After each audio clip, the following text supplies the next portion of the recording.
ರಾಜ್ಯ ಸರ್ಕಾರದ ವಿರುದ್ಧ ರಾಜ್ಯಪಾಲರು ಗರಂ ಆಗಿದ್ದಾರೆ. ಬರ ಪರಿಹಾರದಲ್ಲಿ ಸರ್ಕಾರ ಸರಿಯಾಗಿ ಕೆಲಸ ಮಾಡ್ತಾ ಇಲ್ಲ. ಸಿಎಂಗೆ ಅದನ್ನ ತಿಳಿಸಿದ್ದೇನೆ. ನಾನು ರಾಜ್ಯ ಪ್ರವಾಸ ಮಾಡಿದ್ದಾಗ ಬರ ಪರಿಸ್ಥಿತಿ ಗೊತ್ತಾಗಿದೆ. ಎಲ್ಲಕ್ಕೂ ನೀತಿ ಸಂಹಿತೆ ನೆಪ ಸರಿಯಲ್ಲ.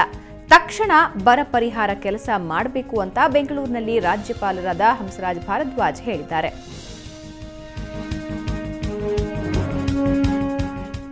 ಈ ಬಗ್ಗೆ ಮತ್ತಷ್ಟು ಮಾಹಿತಿ ಪಡ್ಕೋಣ ನಮ್ಮ ಪ್ರತಿನಿಧಿ ಶಂಕರ್ ಪಾಗೋಜಿ ಅವರಿಂದ. ಶಂಕರ್, ರಾಜ್ಯಪಾಲರು ರಾಜ್ಯ ಸರ್ಕಾರದ ವಿರುದ್ಧ ಗರಂ ಆಗಿದ್ದಾರೆ. ಸೊ ಏನು ಅವರ ಆಕ್ರೋಶಕ್ಕೆ ಏನು ಕಾರಣ ಆಗಿದೆ? ಜೊತೆಗೆ ಸರ್ಕಾರದ ಕಾರ್ಯವೈಖರಿ ಬಗ್ಗೆ ಯಾವ ರೀತಿ ಟೀಕೆ ಮಾಡ್ತಿದ್ದಾರೆ? ಭಾವನಾ, ರಾಜ್ಯದಲ್ಲಿ ಸಿದ್ದರಾಮಯ್ಯ ಸರ್ಕಾರ ಬಂದ ಮೇಲೆ ಒಂದ್ ರೀತಿಯ ಹೊಸ ಮಾದರಿಯ ಸರ್ಕಾರ ಅಥವಾ ಸರ್ಕಾರ ಚೆನ್ನಾಗಿ ಕೆಲಸ ಮಾಡ್ತದೆ ಅನ್ನುವಂತ ಒಂದು ಆರಂಭದಲ್ಲಿ ರಾಜ್ಯಪಾಲರು ಸಿದ್ದರಾಮಯ್ಯರ ಬಗ್ಗೆ ಮೆಚ್ಚುಗೆಯನ್ನು ವ್ಯಕ್ತಪಡಿಸಿದ್ರು. ಯಾವಾಗ ಅವರ ಸಂಪುಟ ವಿಸ್ತರಣೆಗಳು ಶುರುವಾದವು ಮತ್ತು ಸಂಪುಟದಲ್ಲಿ ಅನೇಕರ ರಾಜ್ಯಪಾಲರಿಗೆ ಇಷ್ಟ ಇಲ್ಲದೆ ಇರುವಂತವರು ಕೂಡ ಸೇರ್ಪಡೆಗೊಳ್ಳುವಂತ ಒಂದು ಕೆಲಸ ಆಯ್ತು. ಆಮೇಲೆ ಸಿದ್ದರಾಮಯ್ಯನವರ ಜೊತೆಗೆ ಮೆಚ್ಚುಗೆ ವ್ಯಕ್ತಪಡಿಸಿದ್ರು ಕೂಡ ಅವರ ಸಂಪುಟದ ಸದಸ್ಯರ ಬಗ್ಗೆ ರಾಜ್ಯಪಾಲರು ಮೇಲಿಂದ ಮೇಲೆ ಅಸಮಾಧಾನವನ್ನ ವ್ಯಕ್ತಪಡಿಸ್ತಾ ಇರುವುದನ್ನ ನಾವು ಕಾಣ್ತಾ ಇದ್ದೀವಿ.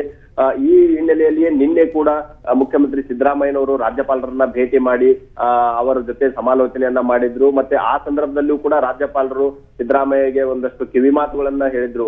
ಅಂದ್ರೆ ಇವರ ಸಂಪುಟದ ಸಚಿವರು ಕೆಲ ಸಚಿವರು ಕೆಲಸವನ್ನೇ ಮಾಡದೆ ಸೋಕಿ ರಾಜಕಾರಣವನ್ನ ಮಾಡ್ತಾ ಇದ್ದಾರೆ ಅನ್ನುವ ಹಿನ್ನೆಲೆಯಲ್ಲಿ ರಾಜ್ಯಪಾಲರು ಸಿದ್ದರಾಮಯ್ಯನವರ ವಿರುದ್ಧ ಒಂದ್ ರೀತಿ ಗರಂ ಆಗಿದ್ರು. ಇವತ್ತು ಅದನ್ನ ಮಾಧ್ಯಮಗಳ ಎದುರಿಗೆನೆ ರಾಜ್ಯಪಾಲರು ಹೊರ ಹಾಕಿದ್ದಾರೆ. ರಾಜ್ಯದಲ್ಲಿ ಸಾಕಷ್ಟು ಬರ ಇದೆ. ನಾನು ರಾಜ್ಯ ಪ್ರವಾಸ ಮಾಡುವಂತ ಸಂದರ್ಭದಲ್ಲಿ ಬರದ ಪರಿಸ್ಥಿತಿ ನನಗೆ ಅರಿವಾಗಿದೆ. ಆದ್ರೆ ರಾಜ್ಯ ಸರ್ಕಾರ ಮಾತ್ರ ನೀತಿ ಸಂಹಿತೆ ನೆಪದಲ್ಲಿ ಯಾವುದೇ ಕೆಲಸ ಮಾಡದೇನೆ ಒಂದ್ ರೀತಿ ನಿದ್ರಾ ವ್ಯವಸ್ಥೆಯಲ್ಲಿದೆ ಅನ್ನುವಂತ ಒಂದು ಹಿನ್ನೆಲೆಯಲ್ಲಿ ರಾಜ್ಯಪಾಲರು ಇವತ್ತು ಸರ್ಕಾರದ ವಿರುದ್ಧ ಮಾತನಾಡಿದ್ದಾರೆ.